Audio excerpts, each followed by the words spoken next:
Добар ден или добро вечер или добро утро, зависи кога не гледате, ако гледате овој подкаст на YouTube, ако не го гледате овој подкаст на YouTube, седно повторно добро утро, добар ден или добро вечер за оние кои што го следат подкастот Тивка Врева, веќе ако не се лажам 12 епизода од овој серијал во кој што зборуваме за разни теми кои што треба да го разбудат и вашиот интерес и вашето внимание и дискусијата за разни теми, а денеска во нашиот подкаст имаме две прекрасни дами кои што ни се гостинки со кои што ќе разговараме на една интересна тема. Пред малку со не да зборувавме дека ќе доста често луѓе баш и не сваќаат за што се работи, па имаме бројни недоразбирања, имаме бројни реакции поврзана со истата, но тоа ќе го откриеме понатаму во емисијата.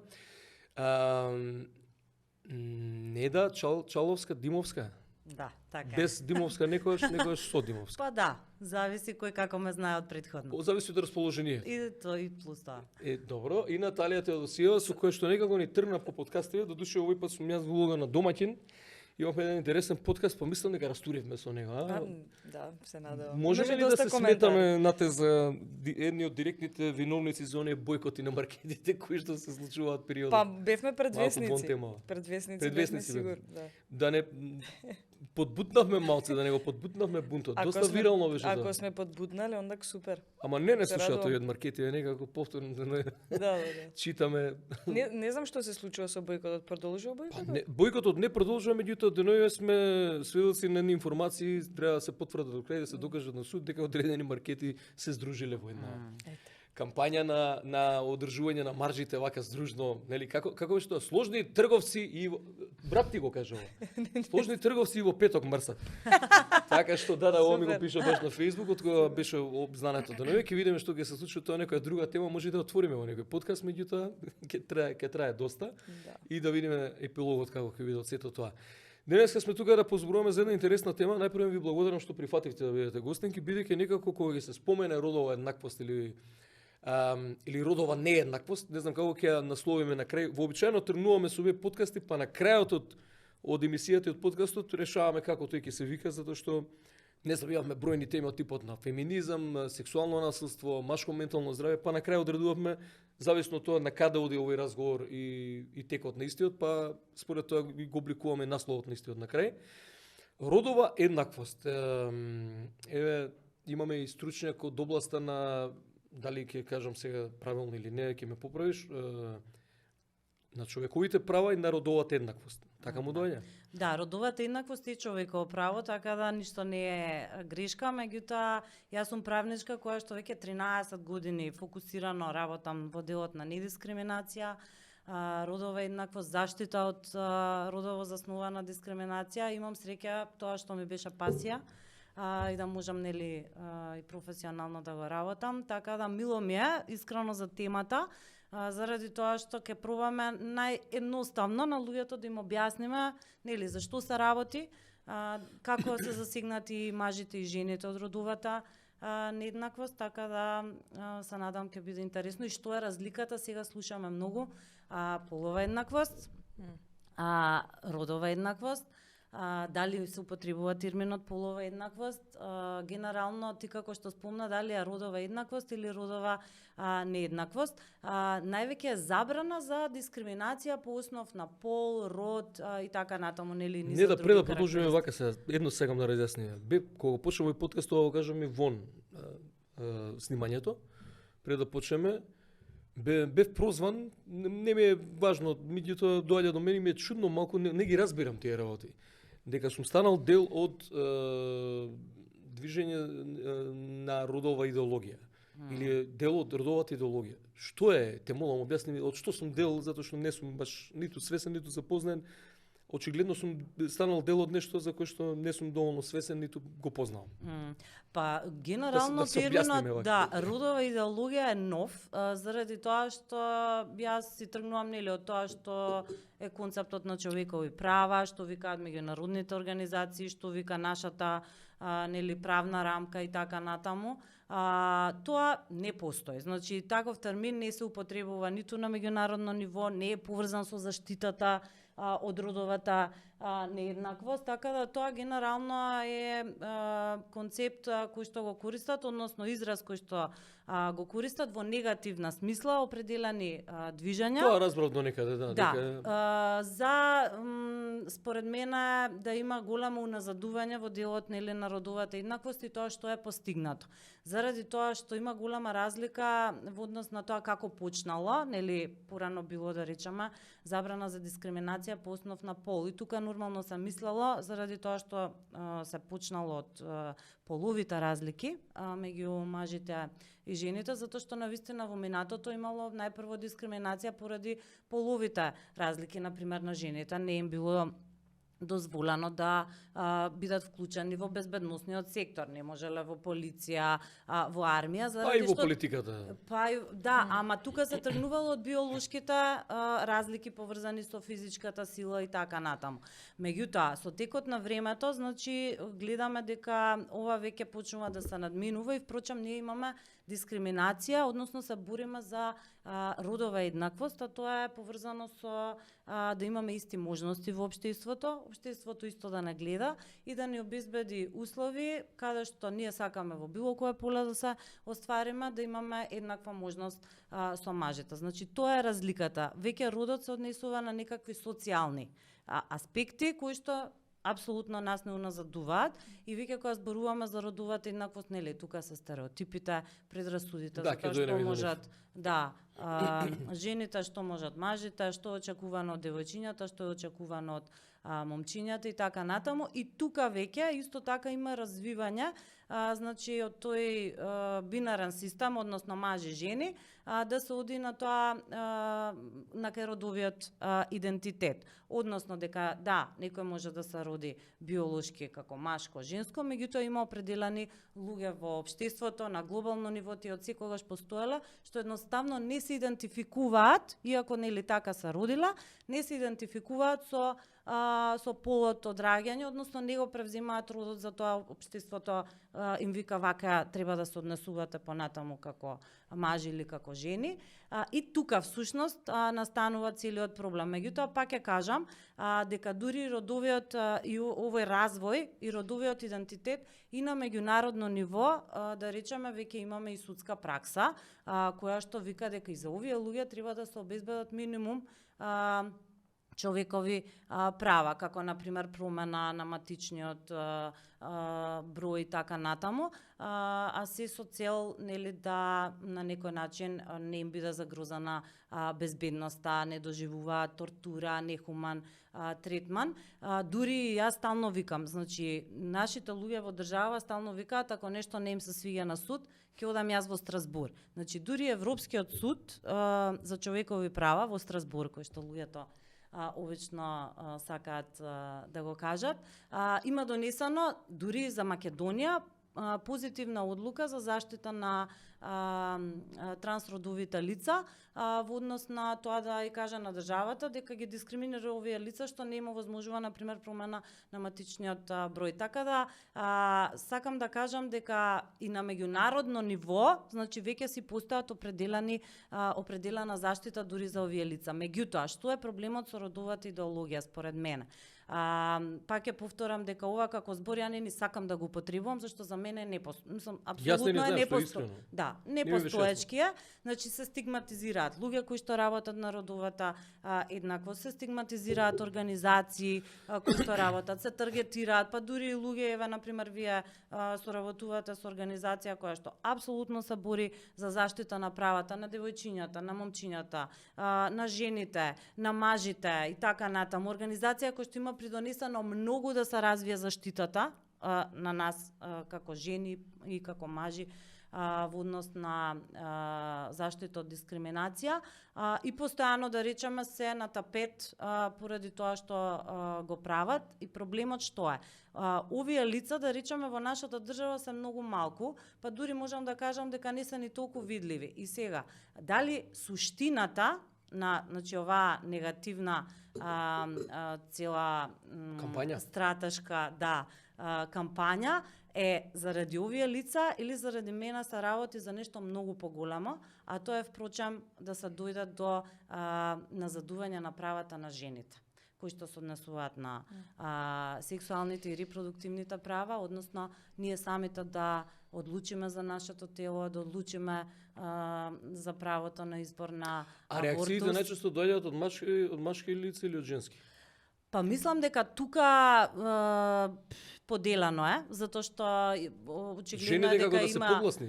дека има и жени и мажи, меѓутоа сето тоа е поврзано според мене и со несвесноста во однос на тоа колку жените се засегнати и ќе бидат се повеќе засегнати. Затоа што ние ако ја земеме на пример Америка во моментов, односно Соединетите американски држави, гледаме дека да, таму нели сега има некои извршни одредби со кои што се дефинира што е машко, што е женско, нели што е маж и што е жена, меѓутоа многу поважно е што напоредно имаме апсолутно уназадување на законите кои што се однесуваат на правото на избор за абортус. И тоа, значи, едното со другото е многу поврзано. Ке покаже времето дали во принцип јас сум во право и сите ние нели што мислиме дека позадината не е ова малцинство за кое што цело време се зборува, туку позадината е мнозинството, односно ние како жени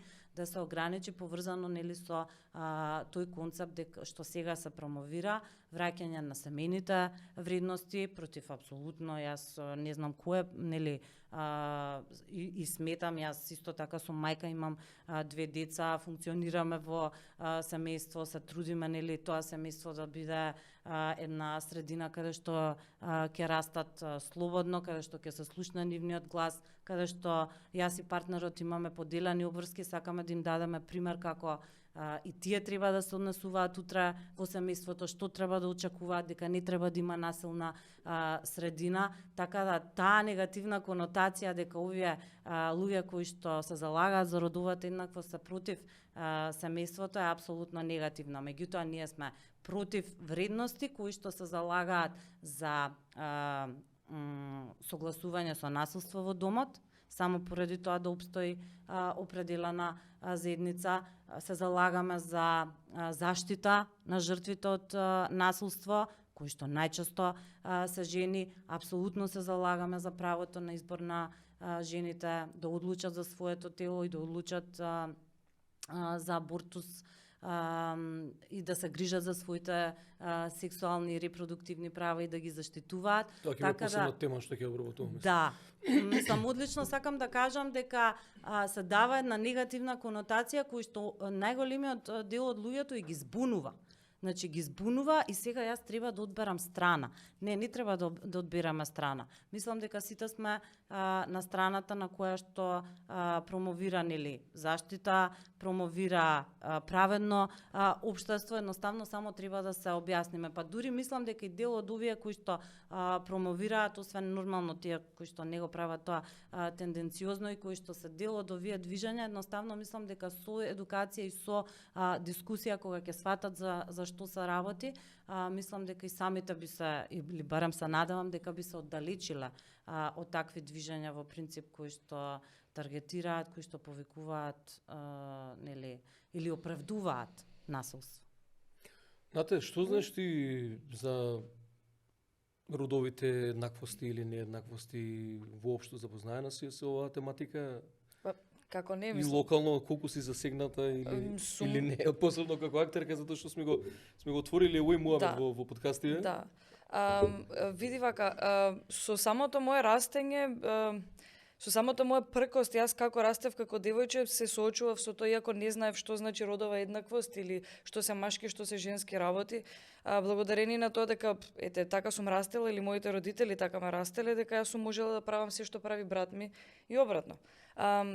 Меѓутоа, кога сум се соочувала со други фамилии, или кога јас имав 14 години кога дојдов во Скопје да учам средно од Кочани, се пресели во Скопје, и кога почнав да се соочувам со тоа дека сепак светот функционира на некој начин, дека некои се машки работи, некои женски работи, тогаш почнав да се интересирам за овие теми. Нормално, не толку стручно, меѓутоа јас го чувствувам тоа на некој друг начин. Професијата со која се бавам и претходната и оваа професија како актерка, и те како е засегната од тие стереотипи, стигми, родова нееднаквост или еднаквост, затоа што пред се барем до пред некое време, оние кои што ги водеа нашите професии, кои што одлучуваа за нашите професии, беа мажи. И ние како жени во таа професија секогаш сме биле малку, како да кажем, како да чекаме некој да одлучи за нашата судбина, како да чекаме да одлучи некој дека ќе ја даде таа и таа улога на мене или на некоја друга колешка, и потоа ние сме ставени можеби во некој, како да кажам, во некој ринг, да ние меѓу себе жените се бориме за да тој еден маж кој одлучува за тоа кој ќе ја доби улогата, ние две меѓу себе да се бориме за, еве да речеме дека тој мене ќе ме избере. Тоа е нешто што мене од секогаш многу ме тангирало у професијата и некако многу, не знам дали успешно, ама се борам со тоа и со самото тоа, знаете дека во светската драматургија многу малку постојат главни женски ликови, едноставно така е, класиците и светската литература и драмите се така напишани да дури слободно можам да кажам 90% од главните ликови се само мажи. Ние жените обично ги добиваме оние ликови кои што се девојката на главниот, чистачката, слугинката, швалерката и така натаму и така натаму. Така што тоа е еден океан од родови нееднаквости во кој јас пливам, така можам да кажам. Татко ми беше професионален актер во Комоновскиот театар, одамна има напуштена оваа професија, ама има едни стереотипи што важат во 70-тите години, кога бил тој таму присутен, мислам дека крајот на 60-тите, почеток на 70-тите, вика вообичаено, вика важеше во тоа време актерите, вика мажите дека се пијаници, а жените дека се курови, малку полесни. Ете, кога сме кај оние родови стереотипи. Да. И мислам дека таа некоја легенда и тој мит и ден денеска, знаеш, сум го почувствувал тоа. И имаш жена актерка, имаш татко актер, и си кажеш знаеш кој ќе чуеш те му, си кажеш мајко му не е така. Знаеш. Па не е така. Дали денеска тоа се чувствува многу? Па има тука и други легенди дека наводно режисерите треба интимно поблиски до, не знам сега, ти од твојот знаеш, денес благодарение на сите овие волк моменти или организации или разбудени луѓе кои гласно зборуваат за родовите нееднаквости, еднаквости или стереотипите, особено да речем у професијата каде што сум јас. Благодарение на тоа, тие муабети не се толку гласни. Не би рекла дека не постојат. Постојат и те како. Ама на некој друг начин ќе ги почувствуваш и ќе ги слушнеш. Порано многу јавно се зборуваше за тоа. Да, порано многу јавно се зборуваше за тоа, дури и јас додека студирав се знаеше дека ако некоја девојка добила главна улога во филм или во представа, по дефолт она има спиено со продуцентот или со режисерот. По дефолт, значи овде нема збор за тоа. Денес е малку подруго, меѓутоа се уште постои како така едно главче во главата дека сепак тоа се случува и дека ние ги добиваме така улогите. Тоа постои дека не сме способни да имаме фамилии, затоа што можеби така се погодило. Постојат нормално глумици кои во во средните години од својот живот се уште немаат фамилии и деца, затоа што сакаат кариера и така натаму, додека за мажите тоа од некој аспект е полесно, затоа што нели треба да мажот како и да е треба да дојде на проба, јас ако чувам дете нормално треба да бидам дома и да го дојам детето, тоа значи дека таа година јас нема да отидам во театар, што мене можеби тоа ќе ми смени нешто, можеби не. Меѓутоа машкиот родител и може да дојде на проба. Да. Сепак се оддалечуваш од матичната куќа, не играш. Да. И тоа се препишува на нас дека ние не сакаме да имаме деца, дека ние не сме добри, не можеме да бидеме добри мајки, дека домаќинки исто така. Да, така што постојат се уште, меѓутоа се многу пригушени, се притаени. Не да јас тука прочитав чепкајки за околу тема, околу одредени документи, закони, не знам, предлог закони така натаму, дека постојат дури стратегии за родова еднаквост и така натаму. Тоа во пракса го имаме ли, се применува ли нешто тоа? Да, го имаме и затоа што кај нас е некако, знаеш, се е на хартија донесено, се е формално имаме, ама некако од најобичен судски процес, еве вчера бевме сведоци на судењето на човекот што уби куче и така натаму. Не знам колку функционира тоа како едно од последните сингови сега спотот не си вика правда. Има еден таков стих Борче наш. Ја барам ако ја најде некој нека ја врати. Имаме ли правда? Да, морам да кажам за изненадување позитивно дека ова многу придонесува. Значи доколку порано не сме имале можност да речеме да одиме на суд или било незамисливо, сега една бремена жена ќе тужи на суд или ќе се обрати до Комисијата спречување заштита од дискриминација, се повеќе има случаи и за дискриминација по основ на пол, како што е бременоста, меѓутоа и за родово заснована дискриминација. Имаме стратегија, има закон за еднаквите можности уште од 2005 година. Значи тој нели за еднаквите можности меѓу мажите и жените, тој се надоградува со текот на годините. Меѓутоа имаме координаторки за еднакви можности на локално ниво, има комисии на локално ниво, имаме во институциите и стварно работите од рамката се имаат променето за да биде подобро. Сега има политики, па буџетите почнуваат да ги идентификуваат потребите, што е потребно за мажите, што е потребно за жените, какви мерки, субвенционирање например на мерки за вработување, поттикнување на жените на пазарот на трудот. Меѓутоа морам да кажам дека освен правната рамка, ова што го зборавме претходно, мора многу повеќе да се работи на покренување на свесност. Значи жените во нашата држава 50%, повеќе од 50% се неактивни, не се на пазарот на трудот. И кога ќе видам дека ние увезуваме работници, не сваќаат во државата дека нас работната сила ние во државата. Ама таа е дома, затоа што пере, чисти, се грижи за децата, се грижи за повозрастните, затоа што ние немаме градинки, значи има определени истражувања над 15.000 деца во држава не можат да се запишат во градинка во Скопскиот регион. Да, па сега Скопје баш нема капацитети, не зборувам, не знам не како па да по други збориме градови, за руралните. Претпоставам дека ова што го кажуваш сега би се однесува малце повеќе за помалку урбаните средини, да речеме, кај оние лица, кога ги споменуваме лицата кои што се претежно дома. Да. Скопје сепак е една урбана средина, мислам дека сепак тука има некоја активност.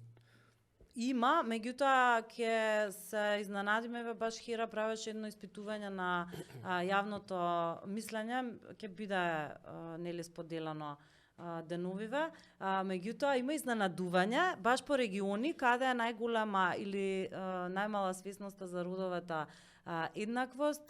Скопскиот регион е во средина, каде што очекувате дека има највеќе свесност, сепак и тука се уште има многу стереотипи и предрасуди во однос на родовата еднаквост, така да нема правила. Значи ние секогаш гледаме од нашиот меор, односно тоа што не обкружува во најблиската средина, и затоа велам државата има обврска, значи наспроти заштитата има обврска да ја покрене свесноста, значи да врши едукација, да врши кампања, да се изгради една солидарност, затоа што ова сега и со овие движења на некој начин кои што вршат негативна кампања, проблемот е заради тоа што луѓето немаат баш пристап до информации. Немаме изградено солидарност, затоа можеби јас едноставно не сум засегната во моментот, ама ако гледам дека друга жена се соочува и со семено насилство, нема кај да пријави од рурална средина, полицајецот е најдобар другар со мажи или мажот е самиот полицаец, има огнено оружје и така натаму, нема таму ниту невладини, центрите за социјална работа се далеку, така да мора на тоа да работиме малце и овие стереотипи малце да ги менуваме, за да можеме вистински да дојдеме и да можат овие жени, овие мерки што постојат, да ги искористат. Исто сакам да кажам дека јас можеби сум правничка, сум едуцирана каде да се обратам, меѓутоа нема правила дека вие во определена состојба, па дури да сте, не знам, економски независна или дури економски моќна, како жена повторно нема да дојдете во ситуација на ранливост. Еве имавме и обвинителката Ленча Риставска, значи замислете, вие сте на позиција, а јавна обвинителка, таа беше дискриминирана за време на бременост и за време на мајчинство, не можеше да биде унапредена, заради тоа што и рекоа, прво и рекоа дека е млада, и после тоа и рекоа дека не можат да ја оценат пошто користела трудничко, што значи дека системот самиот нас ни прави пречки. Понекогаш е дискриминација поради стереотипи и предрасуди, меѓутоа понекогаш апсолутно и заради самиот систем. Дури јас нерегулација на одредени сфери. Дури јас имам, например, доживеано наспроти сите други. За мене, па дури и мажите, ако станат свесни со стереотипите со кои што се соочуваат, односно тоа дека не треба да се плаче, треба да имаме тоа во цела епизода за машко ментално здравје. Сакам да кажам, и не се исклучени, значи и родовата еднаквост, односно нееднаквост се однесува и на нив. Според мене, ако бидеме свесни и почнуваме да ја препознаваме, нема човек кој што не се почувствувал во определен момент мета на стереотипи, на родови стереотипи или пак дури на дискриминација. Мене ми се има случано, например, јас учам, бев сериозен студент и така натаму и одам на прво интервју за адвокатска канцеларија, они мене ме прашуваат дали имам јас дечко и што работи дечко ми. Исто така последно ми се случи пред 2 години, претходниот работодавач, значи во 28 недела од бременоста ме информираше дека, скоро бев 5 години, значи на тоа работно место, дека нема да ми го продолжи договорот за вработување, дека јас буквално во 28 недела од бременоста останувам без работа.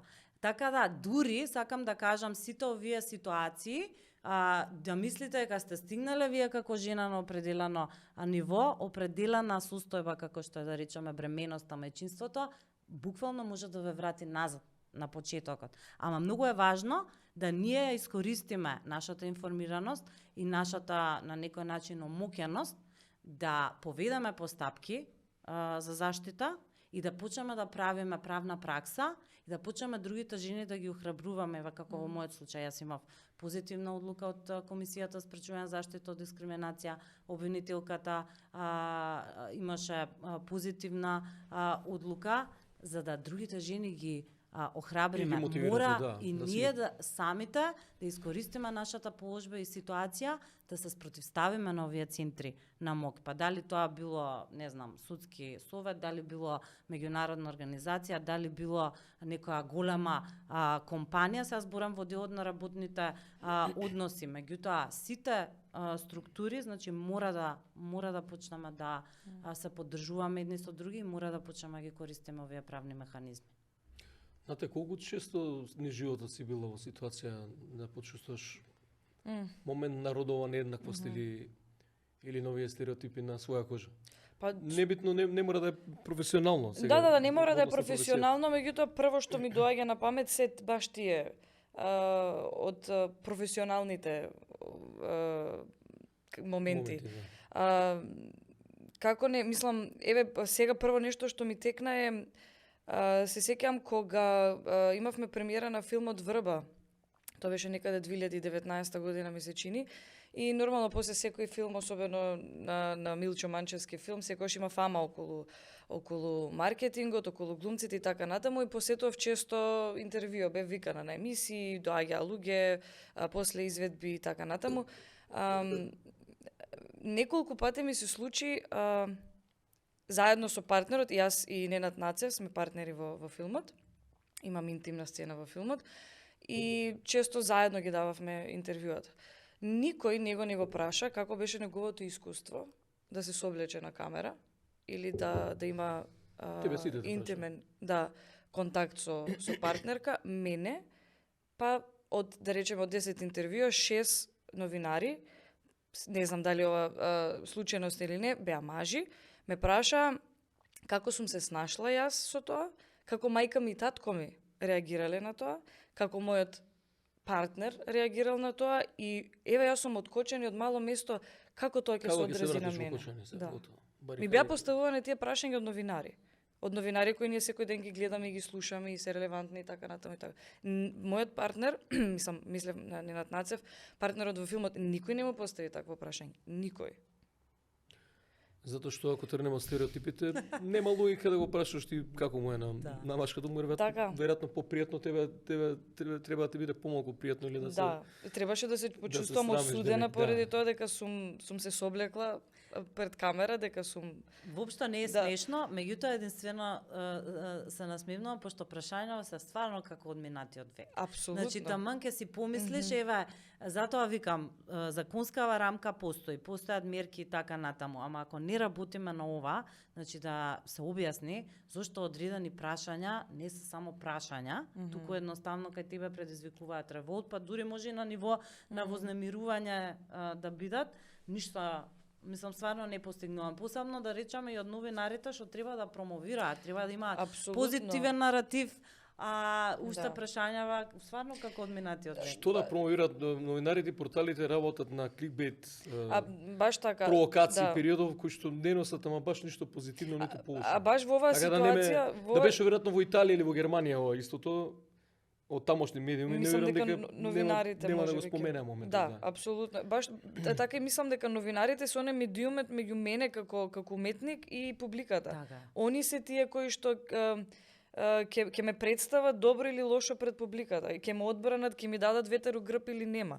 Не го прават кај нас тоа новинарите. Новинарите треба да доближат содржината на филмот, да разбудат интерес да го погледнеш филмот, а не да те прашуваат. Супер. Види, сега имаме ни една ситуација, го спомена пред снимање во оној концерт кој што го имавме ние со бендов за 30-ката и таму имаше твојот колега, не знам колку си имал искуство со него, Димитрија Доксевски го отвори тој концерт и му реков: "Дај ми напиши еден текст, викам некој будалаштини, викам да не најавиш, знаеш, како имаше некој претходно најавуваче, меѓутоа не ни се допаѓа, а со Докси имаме некој муабет од одамна." И човекот искачи со една информација која не представуваше, во кој што беа такви небулози напишани, непостоечки, дека сме добитници на не знам каква награда, нешто, нема везе. MTV, European Music Awards, никош ништо такво не сме имале, и дека еден од најгледаните документарци поврзани со бендот е документарецот на Спайк Леброн, кој што има направено документарец за нас и кој што има добиено, не знам, Златна палма, Златен лав, све набројавме таму што можеше. Таа информација никој не ја провери, бе луѓе. Спайк Леброн, значи тоа е некоја комбинација од Спайк Ли и од Леброн Джеймс. Значи да споиш двајца и да си измислиш име, и тоа беше пласирано и сите го пренесоа. И никој не ве праша дали никој не ве праша. 30 и нешто портали ја пренесоа информација, нека ми простат се, ама имаше само од, мислам дека Марга од МКС реагираше на моментов. Као луѓе, дајте бе, вика, проверете информација, знаеш, јавно не постои Спайк Леброн, не постои. Си го пренесоа така што сакам да кажам дека нивото е директно или не индиректно поврзано со тема и на таа фела или на тие кои што треба да градат одредени квалитети. Ама тука, например, негативното е што, како што кажа, контактот, тие се контактот со публиката. И не е само како ја промовираат актирката или актерот, туку во моментот колку или зацврстуваат стереотипи, па дури и промовираат, пошто им испраќаат на девојчињава порака дека ова мора да остане табу, дека не е поврзано со професијата, па дури негативен наратив да не да се замислат дали ако сакале да бидат актерки, треба да станат актерки заради овие ситуации. И дека е најверојатно дека ќе имаш последици ако го направиш тоа пред камера. Да, апсолутно, така да, и тоа е многу важно, мислам, да работиме со нив. И мислам дека во момент кога нешто ни се случува, треба да имаме храброст и да им кажеме дека, мислам, секако тоа е индивидуална одлука, ама да, јас веќе немам баш толеранција за вакви прашања и сум се спротивставувам да... Јас веќе одамна не се лутам на колеги или на луѓе од мојот, како да кажам, секојдневен живот кои немаат таков импакт врз општеството, кога ќе ме навредат или кога ќе видам дека прават неправилности во однос на тоа. Повеќе ме нервира овој факт. Луѓето кои што се важни во општеството и кои пренесуваат порака кон другите луѓе дека ги зацврстуваат овие работи и не застануваат на вистинската страна. Мене повеќе тоа ме нервира. Затоа што веројатно сме дојдени до тој степен на неукост, би рекла, дека мора да постои некој медиум или гласен човек кој одново и одново ќе ги потенцира овие работи, дека не се така или се така. Да. Тоа што е позитивно е што и таму се зголемува свесноста. Сега, например, се прави една мрежа на жени новинарки, така што и тие ќе работат и за своите права, меѓутоа и за зголемување на свесноста и во однос на еднаквоста во новинарството, така да мислам дека работите се менуваат. Апсолутно не со темпото што нели ние го сакаме, па сега имаме и враќање назад и мислам дека ќе има и се повеќе, меѓутоа не смееме нели да престанеме со разговор, со дискусија и со едукација. Уште попогубен е фактот дека такви мачо шовинисти фраери кои се биколат во мојата професија, да речам актери и режисери кои што според мене се луѓе кои што се образовани, прогресивни и така натаму, кои што треба да застанат зад некои вакви ставови или против нив, тие се тие кои ги продолжуваат ваквите наративи. Тоа е најпогумното. Знаеш, као ние како уметници треба да се бориме против тоа, треба да бидеме огледало на општеството и треба гласно да зборуваме и да, кога станува збор за пред луѓе, да, тие ја држат таа фасада дека се како да кажам, ја поддржуваат родовата нееднаквост и дека жената е еднаква во професијата како и нив, меѓутоа во нивните постапки зад кулисите тоа воопшто не е така. Постојат многу такви фраери кај нас. Мислам и секаде во светот. Професија. Апсолутно, да. Па дури ева на пример и во правосудство, нели пошто тоа ми е доменот највеќе на работа, кај што има дури и повеќе жени. Сега баш правевме една анализа, 63% на пример се во правосудство жени и повторно ќе ви кажат дека на раководни позиции се повеќе мажи, едни меѓу други си се поддржуваат, си градат мрежи, си се договараат, ги прекинуваат се уште на состанок, се плашат жениве, не се чувствуваат се уште сигурно да го изразат своето мислење.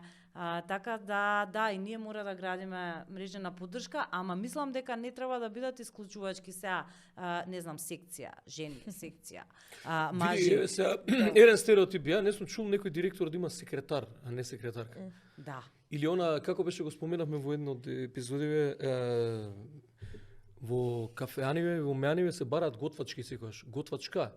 Немаш никогаш ти готвач или келнерка. И сега знаеш од една страна и за нега на деца, негователка, да. жена за чување машко да деца. Не дај Боже, тоа како ти кажам. Само јас последно што знам, еден маш има во држава што работи во градинка како воспитувач. Значи се останато се жени. И сега пак тука прво е интересот за одредени професии, пошто таму платите се ниски. Ама вториот аспект се апсолутно стереотипите. Затоа што Види, тоа е двостран стереотип. Прво ги ограничуваш мажите во однос на неговите професионални дискриминација е, не е само професионален стереотип. потенцијал, од друга страна и жените дека само тоа треба да го работат, така што тука на вага кога ги ставиш тие работи, знаеш, испаѓа и за едни и за другие дека Да. Па еве на важи тој пример стереотип. после раѓањето, ако можеш да доиш, ако сакаш да доиш, нели тоа е одреден период кој што е нели биолошки зависно е бебево од тебе, меѓутоа ништо друго поврзано со негата на децата не е биолошки понатаму. Значи така да и мажите исто така ако некако им дадеме доварба, мислам дека можат еднакво добро да ја вршат работата и реално ева ние дома Добро, да доиме не можеме. Не, затоа Тоа го зборам кажам. Како освен со Роберт Де Ниро кога користиш. освен доењето што си е нели нешто што е биолошка, се создава поврзаност тука мајка дете и така натаму. Останатото мислам и ние дома сме пример, еве имаме да речам еднакви поделени обврски. Мене ми е многу мило што на пример моите кирки се толку блиски со татко им, затоа што гледам дека се чувствуваат безбедно дома, се чувствуваат еднакво, гледаат нели еднаква врска меѓу нас двајца, што се надам утре ќе имаат за пример, така да апсолутно промовираме такви семејни вредности. Би сакал ке мене да е така, но некако поеќе се на страна на мајка, може ке се смее нешто. Да, во одредени ситуации ако мора да бираат, и ја мислам дека моите ќе бидат на моја страна, ама нема врска. Стварно градиме, се надам едни цврсти врски кои што позитивно им влијаат. Не да сега да те прашам, сега се менува некако ова глобално сликата за водност на овие теми, родова еднаквост, нееднаквост. Периодов се случува она администрација на Трамп и така натаму, доста реакции. Имав некои работи ги разбирам, некои не ги разбирам во однос на родовите определби. Например, не можев да го разберам, имавме дискусија баш со некои мои пријатели за оној победник на Евровизија лани кој што се декларираше како абинарна личност и тоа ми е се уште нејасно и не можам да го сватам до крај. Меѓутоа имаме доста во комуникација, сум еден фан на нашиот бенд кој што е трансджендер личност и кој што вели размислуваме после тоа што се случува да се преселиме во Европа. Таму веројатно се менуваат во Америка и политиките, и пристапот, и наративот кон овие лица. Што ќе се случува? Имаш ли некаква предпоставка, нешто турбулентен е период? Не само општо политички веќе и со ова што се случува во Украина и во Русија, нешто чудно се случува. На каде ќе одиво? Па јас кажав на почетокот, да, ние можеме да зборуваме сега например дека трансродовите лица се први дефинитивно најзасегнати и они претходно, например, ако видите бројки, сум читала дека се соочуваат многу со дела од омраза, значи насилство, убиства и така натаму. Така што ова само апсолутно ќе ја зајакне небезбедноста на овие лица. Потоа ќе бидат нели по основ на сексуална ориентација, односно геј лицата, лесбијките, ама сакам да кажам, не треба ние и ваков наратив да ограничиме дека ова движење и се што се случува на глобално ниво ќе има само кон овие лица. Они се првите најзасегнати. Јас пак ќе кажам, ќе бидат засегнати според мене и веќе се и жените и девојчињата, така да мислам дека многу поголем импакт ќе има од ова сега што се промовира, што е впрочем таргет, односно ЛГБТ заедницата, зашто ние веќе имаме наратив, не само законски ограничувања на право, туку и многу негативни, да речам, наративи кои што викаат твоето тело, момчиња како им викаат на девојчиња, твоето тело е мое тело. Потоа како пандани, да речеме, на миту движењето, негативни, така што ќе има многу поголем импакт. И мислам дека апсолутно луѓето што се чувствуваат небезбедни во Америка, па ја не мислам дека ќе бидат само трансродовите или геј лицата, ја мислам дека можеби жени ќе почнат да се селат и да доаѓаат во Европа. Ама не треба да занемариме дека можеби Европа во определен момент заради сите овие меѓународни конвенции, декларации, целиот систем на човекови права, можеби во одреден момент ќе биде побезбедно место. Меѓутоа, она што викам јас snowball ефект не може да не дојде тука, така да ние треба да се запрашаме дали генерално ќе има безбедно место или едноставно се соочуваме со... Па тоа разговара со личноста и десницата, оваа крајна десница расте и во Европа, така што викам, знаеш како и да се преселите, викам со партнерот, тој има партнерка, тој или таа, добро сега.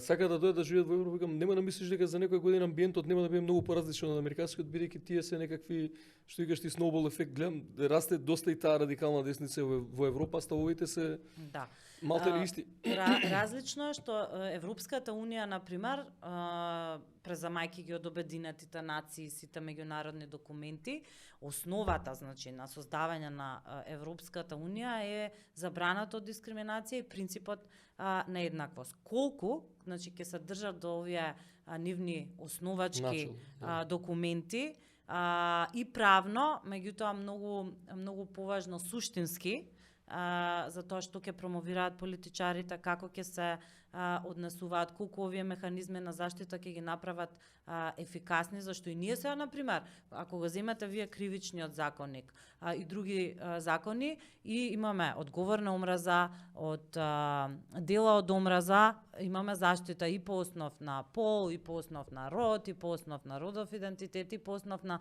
сексуална ориентација. Ама прашање е колку вистински институциите за сите нас и за различните групи кои што се различно засегнати, вистински ќе реагираат, зашто ние имаме примери за политичари, особено мажи, имате вие одма ефикасна реакција, се пишува на Facebook, коментари, закани, имате вие одма се наоѓаат сторителите. А да речеме за жени кои што се постојано изложени и на говор на омраза, и на вознамирување на интернет, сексуалното вознамирување е кривично. Ова е целена тема, ние немаме време да насканеме. Ти беше ги видов твоите интервјуа поврзани периодот со истото. Сакам да кажам, постојат двојни аршини, тие механизми колку ќе бидат ефикасни од тоа што пишува, вистински да ги заштитат луѓето, ќе биде исто така прашано. Наталија, сакав да ја прашам, кога го спомена веќе ова, како јавна личност, колку пати си била мета на говор на омраза, посебно потикнато, да речеме, од родов или полов карактер? Не многу често, морам да кажам, али да, сум била. Особено, знаеш кога, пак ќе го спомнам подкастот што бевме заедно, јас и ти во подкастот, читав доста. Зар имаше некој нешто? Да, ме праќаат да садам пиперки, патлиџани. Имаше, да. Земи невесто ти сади тамо, не туку многу бамбори за за продуктиве. Да, инаку најчесто работите кои што говор на омраза спрема мене биле за мојот како да кажам, за тие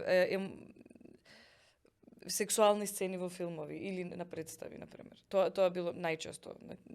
Дури имам добиено таков коментар од колега кој своевремено беше директор на еден од театрите во кој играв јас. Имавме сцена во која повеќе од нас глумиците бевме нагоре голи и имавме некоја кореографија, тотално неважно. И кога тој дојде, например, на директорската позиција, ме сретна во бифе и ми рече као: "Абе, јас да знаев дека ти ги совлакаш цицките у таа представа, никогаш немаше да ја тргнем од репертоар, бе, кукле." Например. Тоа што сакав да го кажам, дека не ме боли толку многу кога ќе добијам ваков коментари од рендом луѓе на интернет коментари, пошто секој може да застане зад било кој профил и да даде било каков коментар. Меѓутоа луѓето со кои работам, кои на некој начин треба да ме заштитат или да бидат да се бориме заедно против овие работи, тие го провлекуваат ова цело време. И борбата има ли смисла на крај? Има смисла. Има ситуации. Не, само да кажам, маце обесхрабрувачки кој ќе чуеш. Да, обесхрабрувачки, но меѓутоа се повеќе во мене сади некој револт и уште поголем мотив за да се борам. Добро, да, ама тебе те мотивира, веројатно кај некој од твојата фела или кај твои колешки, можеби не нешто ти си можеби посврста личност, кај некој можеби не допера на тој начин, па се случуваат потоа и ситуации. Сум била јас во ситуација кога психички сум потпаднала и тоа не влијаело добро врз мене, меѓутоа морам да ги соберам сите механизми што ги знам за да се изборам со тоа, за да можам понатаму да се борам па за тие што доаѓаат после мене. Катерина Ивановска беше манекенката, моделот во една емисија во која што зборуваме за телото и за слика за тело, и таа кажа баш, мислам како Рил го излековме тоа, дека да немала поддршка од фамилијата, исто била изложена на, знаеш, како и во тој свет, дури со кариера во Њу Јорк, не знам, Милано. Вели да не беше поддршката од семејството, вика, не знам, имаше, кажуваше дури ситуации на кои што сведочала, на кои што си го земале животот одредени модели манекенки, затоа што биле под страшен притисок и да изгледаат добро, а и да, нели, во разни други ситуации. Не знам дали го прочитавте, ова најтазе вчера информацијата во Брчко, кој што се случи, најдени беа 31 дете во куќа, кој што најверојатно да очекаме да се завршат сите процеси, меѓутоа испаѓа дека се дел од некаков ланец за трговија со луѓе. И го споменавме насилството, меѓу другото, за кое што нема да имаме време, за жал беше третирано во една емисија, во една целосна епизода, меѓутоа ова некако баш денеска сега да го споменам, бидејќи вчера го читав и малку сум ужаснат, и повеќето од девојчињата кои што беа пронајдени беа веднаш пратени на гинеколошки прегледувања, да се види што точно се случувало, и ова малку ме потресе вчера, некако пак ми е директно поврзано со оваа тема, бидејќи повеќето, не знам колку од децата кои што се не деца, буквално од неколку месечно бебе до 13-14 годишни, мислам дека девојче беше тоа кој што го откри случајот, бидејќи избегала од како да ги наречеме сега тие старателите под наводници на кои што биле дадени, па тука и делот испадна дека од она што првично го читам, дека дури дел од семејствата се сложиле, се согласиле тие да бидат таму, дел не, дел се од децата не знам украдени или донесени на сила.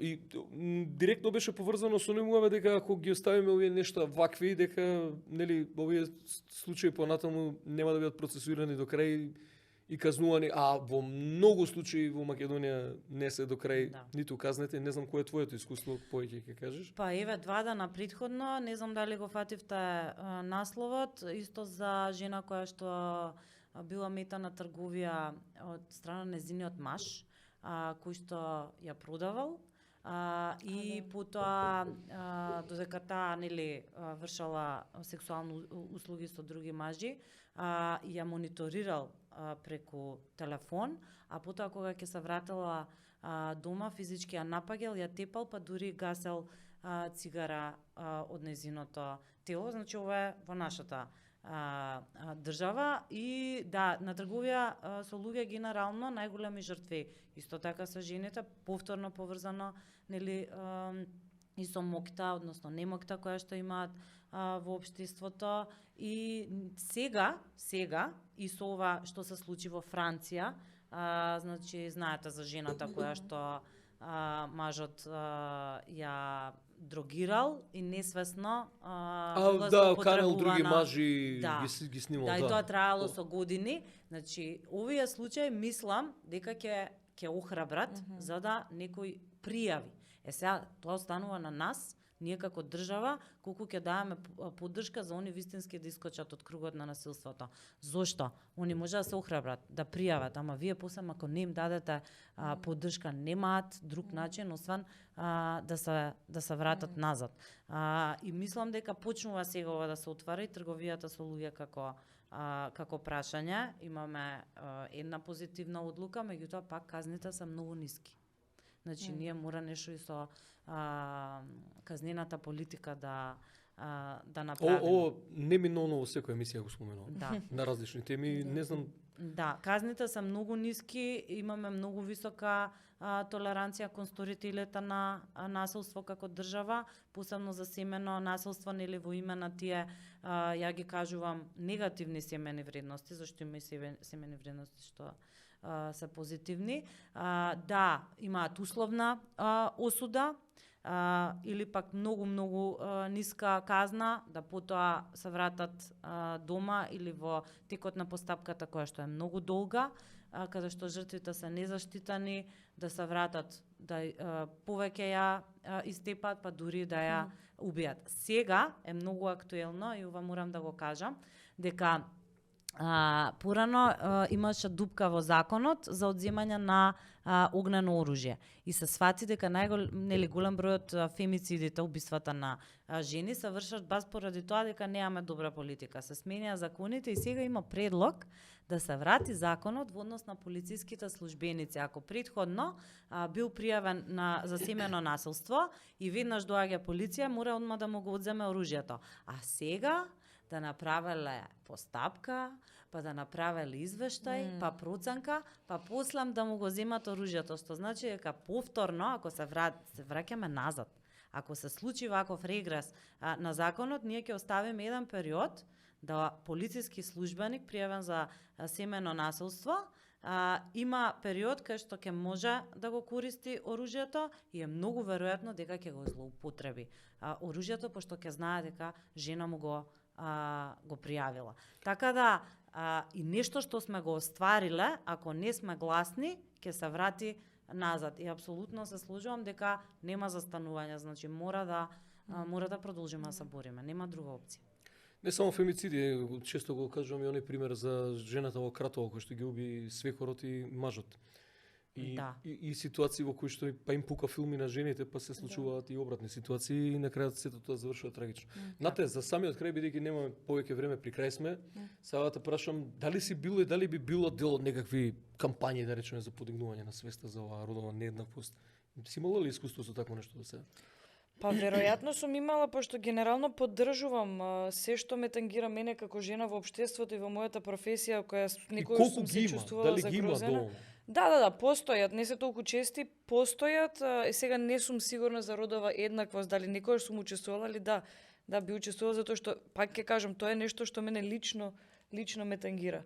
Веројатно утре моите деца, моите колешки кои доаѓаат и така натаму. Мора да се избориме со ова. Ние сме, особено жените кои што се бавиме со вакви јавни професии, каде што и со тело, и со ум, и со глас сме прикажани, јавно сме многу голема мета на говорно омраза. И генерално се чувствуваш ли сигурно во општеството? Како жена? И заштитена? Откако ми се случија некои работи на улица, веќе не, предходно да, али откако имав да не должам многу, ми се случи да бидам нападната од страна на манијак и така натаму, кој влезе во мојата зграда, ја знаеше шифрата од влезот и така натаму, не најдов на никаква заштита подоцна, ни од полицијата, ни од имаше некои невладини организации кои што сакаа да ми помогнат, меѓутоа не можеа, затоа што полицијата бараше конкретно снимки од дејството, односно од нападот. Јас им најдов снимки како можат да го видат од кај доаѓа, од каде влага, меѓутоа не можевме да најдеме снимки како директно ме напаѓа и овде заврши целиот процес, затоа што не можеа да докажат дека тој вистински мене ме нападнал. После тој настан, да, почев да се чувствувам несигурно, се шетам со пепер спреј, со клуч по рака и така натаму, затоа што знам дека и утре ако ми се случи истото, стварно веројатно ќе немам како да докажам дека некој мене и психички и физички ме злоставува. Иако тоа друг не може да го види. Имаме ли подобар систем и општество и казнивост на дело или тешко?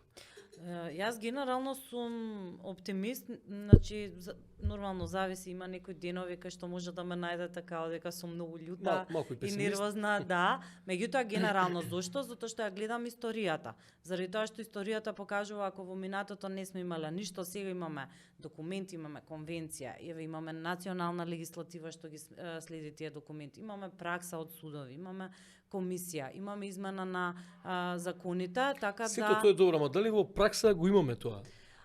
Не секогаш, ама... Затоа што, пак ќе кажам, формално имаме многу работи, меѓутоа... Да, не секогаш, ама порано. Не сме имале ни шелтер центри.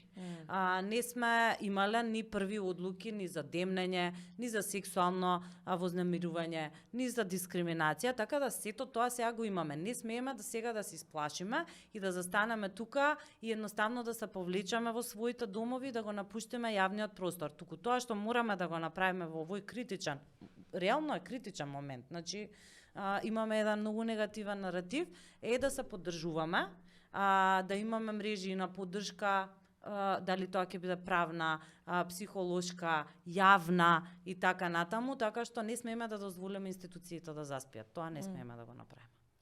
Ви благодарам што бевте мои драги гостинки денеска и што одвоивте во овие работни часи, не знам колку сме веќе присутни. Добро, тука сме некаде. Меѓутоа интересна тема за која што не го ни начнавме родово базираното наследство и така натаму. Имавме во една емисија нешто слично, меѓутоа може да се зборува, мислам дека со денови на оваа тема и многу аспекти има и многу сегменти за кои што можеме да ги поделиме и да испадне серијал на оваа тема, родова еднаквост или нееднаквост. Како ќе ја именуваме на крај емисијава? Родова еднаквост или нееднаквост? Нееднаквост. Ја мислам дека сме таму. Ви благодарам, Неда и Нате што бевте гости во оваа емисија на Тивка врева. Се надам дека ова што го вревиме ќе допре и ќе мотивира многу луѓе и да продолжат со борбата, и твои колешки, и твои жени, пријателки, припаднички на понежниот пол. И тоа не знам сега, не звучи ова добро веќе. Чекај сега. Припаднички на понежниот пол Маккартни. Да. И дека ќе имаме позитивен исход и дека оваа дискусија ќе допре до некого, а и директно во однос на онаа сфера на законски практикување на казнивост и слично во однос на сите овие немили настани кои што се случуваат, а се директно поврзани со родовото наследство. И дека, може ќе ме прозве некој повторно како дел од родовата идеологија, за кој што денеска дознаме нешто повеќе што би требало да значи или да не значи. Значи стануваш важен, правиш добра промена. Па добро, важни сме веќе со години, веројатно тоа не е од сега, ама добро, фино е вака човек да се најде во некои работи, односно да прочита дека се нашол во некои работи за кои што не бил свесен. И ви благодарам на учеството уште еднаш. Ние продолжуваме понатаму, се надам дека ќе уживате во оваа 12-та епизода од Тивка врева. Се гледаме и одиме понатаму.